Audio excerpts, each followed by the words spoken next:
Hey, all right, I'm recording again. So this is part two. I didn't know that there's going to be a part two. I just finished, I guess, yesterday. I've got a different shirt now. Uh, Shout out to Gary Vee and my brother to remind me to document this journey that I'm on. So it's always going to be raw and unfiltered and unscripted. So bear with me.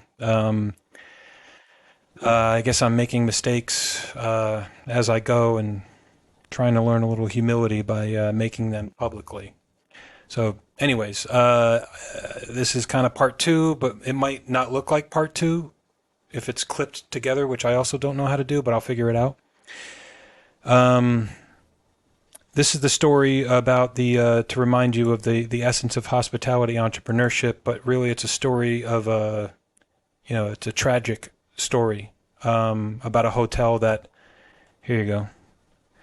This is what happened, right? So to do a quick recap in like 3 seconds, this is the original team, you know, uh, that was put together at just a regular old hotel. This is a true story right here. And then over time, really not a lot of time, but it was about a 4 to 6 month period where tragedy occurs. And publicly, um, I guess in if you read about it, it just says a hotel caught on fire, and the hotel's not there anymore. It's a parking lot. So, but what I'm doing is I'm giving you some insight into what I think was I guess the underlying cause to this happening in the first place.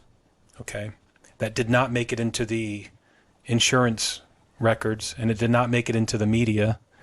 But I did my own little research afterwards, and that's what it is. So this previous, I guess, video, I talked you through what happened, and what happened was that the nobody was injured. The hotel closed.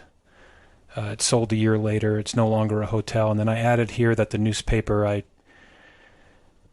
to remind you purposefully, I'm not mentioning cities. I'm not mentioning people's names. These names have changed, or the names were changed. But this is a real story that I was involved in. And so the newspaper called it accidental. And then so I took it further here. And so the story goes on here that this all happened in 1 year. This is the life of a hotel, right, with about 25 employees, 4 or 5 salaried managers in different departments. Very average hotel. At one time, when the year started, they were the best performing hotel in the company, in the management company, and one of the best performing hotels in their brand, their franchise brand, which is a very well-known brand. And then it burned to the ground. What happened? So the aftermath is there was no formal investigation done by the management company. By the way, the management company is a very well-respected, careful, good, decent company. Owners, the owners at that time, they said, we'll deal with the insurance companies and the media and the newspapers and things like that. So they did. Management companies was not involved. Management company handled the HR stuff, and they handled the HR stuff when a hotel burns to the ground, right? Or when a hotel has a significant event like that. Not saying it's right or wrong, but companies follow the rule book, right? What do we got to do? It's compliance, it's legal, it's federal, it's state, it's municipality, it's town, all that stuff. And so that is what happened. And so the management company, the employers, right? So they handled the HR stuff, the human resources and employee relations. They offered all of the full-time employees that had been there for more than 3 months the opportunity to interview for any open jobs that they have within their company. But that was the only hotel in that city or in the area within a 3 or 4 hour drive. So they did what they were supposed to do by offering them the opportunity to interview. They also offered them here employment verification letter that said, this is when you were hired, this is how much your wage was, this is the end of your date of hire, your separation date, and if you were in good standing, meaning you weren't verbal or written warning or wasn't about to become terminated or suspended, it stated that you were in good standing. So that was what they were required to do, and that's what they did. They were not required to offer any severance or any kind of relocation reimbursement for moving to another city in order to get a job with their company. The reasons verbally given was if we did it for them, we'd have to do it for everyone. And also, there were some opinions that if severance or any kind of monies were paid, that would admit fault. I'll just leave that at that. So next is some of the above property managers, as we call it, which I hope that we stop using, by the way, above property managers like VPs and RDOs. I was one. Never liked it.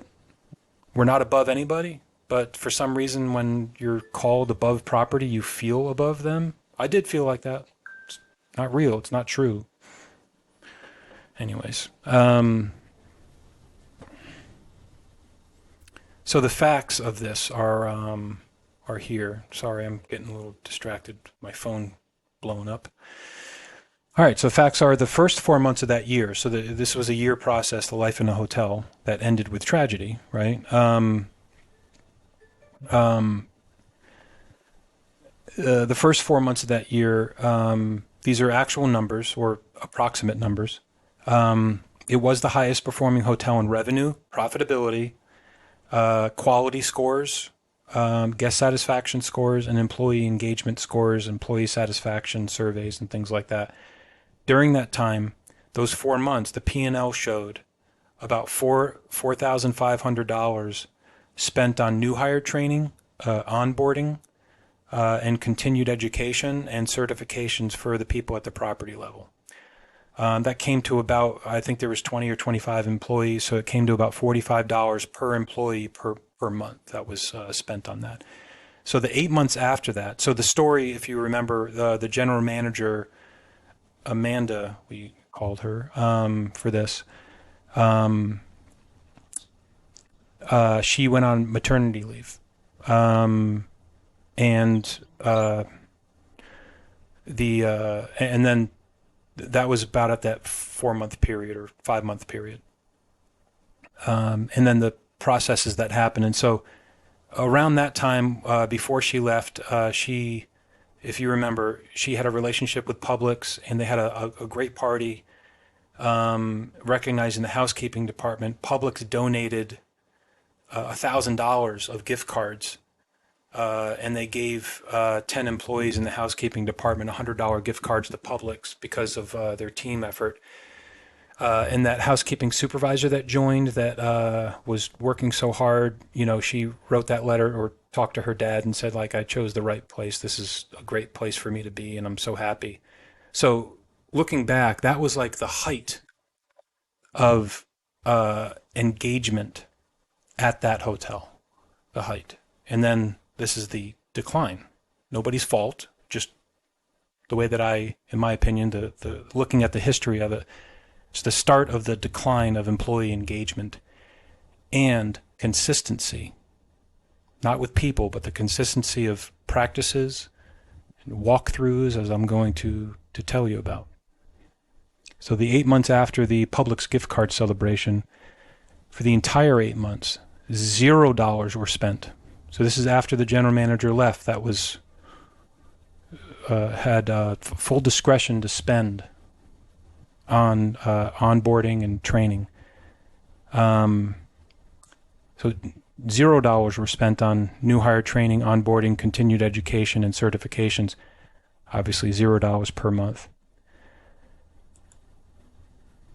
This is a quote from the Management Company Employee Handbook. There is no agreement in place that requires company to make payments on unused vacation time upon employee separation. So nothing was paid out to any employee. So all the employees that were displaced or, essentially terminated due to the fire, they had collectively accumulated and earned upwards of about $7,500 worth of, because the policy said that they didn't have to. And again, if they paid them out, they would have to change the policy and pay out everyone that's separated. So at that time of this happening, that was the policy, and they followed the policy.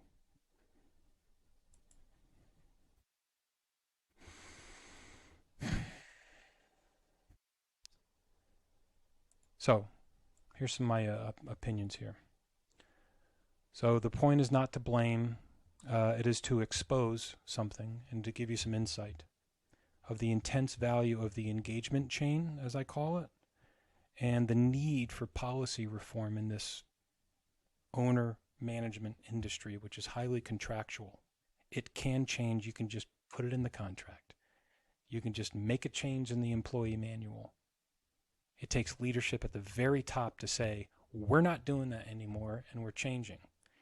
And if they choose to do that, our research at hospiamo.com, it can be available to you if you contact me. The cost, the short-term cost is 0.05% of the top-line revenue, the gross revenue that comes into a hotel, an average hotel. And there's 60,000 hotels. It'll cost 0.05%. That averages out to about $1,000 to $1,500 a month.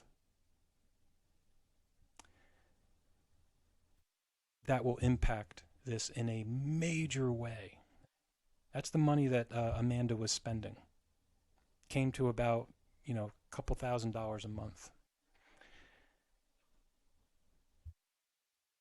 Those budgets are gone. There's not even a line item for those budgets anymore at 95% of the hotels. And I'm telling you the truth. You will hear from many of my contemporaries, hotel owners and management companies, that they spend plenty on employee recognition. We have a luncheon every month. It's not what I'm talking about. They probably are getting an allocation of about $1,000 a month that hits the P&L, that goes up to the management company. Good for you, right? Owners are paying for that. And then it trickles down into an employee recognition line item that the general managers can spend per month on having a luncheon. I can tell you that I haven't seen anything more than $350 a month budgeted in that line. For the average of 25 employees, you do the math. That's why you're seeing so many potluck lunches. It's really important to these people at the property level to gather people together, but they're asking their housekeepers and teammates to cook and bring in their food so we can gather together because they don't have the budget for it. So listen to them, but really listen to them and ask them for data. Ask to look at their P&L. I have. Anyways. So I will finish up here. This is the last slide. So the engagement chain is not about engaging a housekeeper or a laundry attendant like Eddie. It's the engagement starts at the management level between that person, whoever the general manager is reporting to, and that person that the general manager is reporting to reports up to someone that may have some sort of ownership in the management company, right? Management companies make their money through fees, management fees. That's their top line revenue. And how do they make fees? Through contracts with owners. So where do you think this engagement chain starts? It starts with the owners.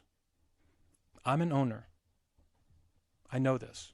I've got some wonderful management partners, And management partners are wonderful across the nation, but the relationship between owner and operator, that is the key. If we want policy change, you're not going to find it at the conferences where these people are talking that I have spoken in the past about policy change. This is what we need to do to help the labor crisis that we have in the hospitality. Listen to them, but follow it up and ask them for facts and data about what they're actually doing to do something about it. This can be done. So it starts with the owners. Our research shows that the upfront costs are 0.05%. Again, that's 0.5%. Here's the kicker, and I have proven this to numerous ownership groups. You pay a little bit, 0.05 in the budget, and your net increase to your profitability is 3%. You pay a little bit, you actually profit more. And look at the impact. But I'm batting like a 100, meaning 1 out of 10 owners actually try this out. But the ones who have, those are the ones who have recently joined our little movement here at Hospiamo. There are people who get it, great. A lot of people get it. But who actually commits to trying things like this out? And they're seeing the benefits of it.